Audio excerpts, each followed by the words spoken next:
আইপিএলে এখনো পর্যন্ত কোনো শিরোপা জিততে না পারা দলটার নাম আরসিবি। রয়্যাল চ্যালেঞ্জার্স বেঙ্গালুরু কোনো শিরোপা জিততে না পারলেও তাদের ভক্ত সমর্থক সব থেকে বেশি।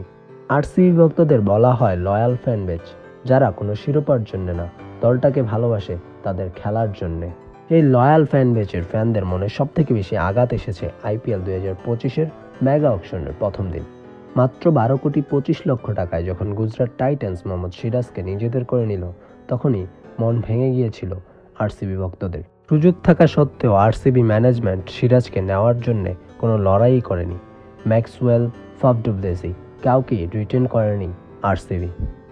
রয়্যাল চ্যালেঞ্জার্স বেঙ্গালুরুর ভক্তদের মনে ক্ষোভ থাকাটা খুব স্বাভাবিক বিষয়। যেখানে ভেঙ্কটেশ আয়ারকে নিতে 23 কোটি রুপি পর্যন্ত লড়াই করেছিল আরসিবি, সেইখানে সিরাজকে নিতে 12,50,00,000 টাকা দেওয়ার মতো ক্ষমতা দেখায়নি আরসিবি ম্যানেজমেন্ট। বলা হয় মোহাম্মদ সিরাজ আরসিবির সব থেকে লয়াল ক্রিকেটারদের মধ্যে একজন। এই লয়ালিটি থাকা সত্ত্বেও আরসিবি ম্যানেজমেন্ট সিরাজকে রিটেইন করেনি এবং অকশনে সুযোগ থাকা সত্ত্বেও না নেওয়াতেই ক্ষুব্ধ আরসিবি ভক্তরা। আরসিবি সিরাজকে না নেওয়াতে দীর্ঘদিনের সম্পর্ক ভাঙল বিরাট কোহলি এবং মোহাম্মদ সিরাজের।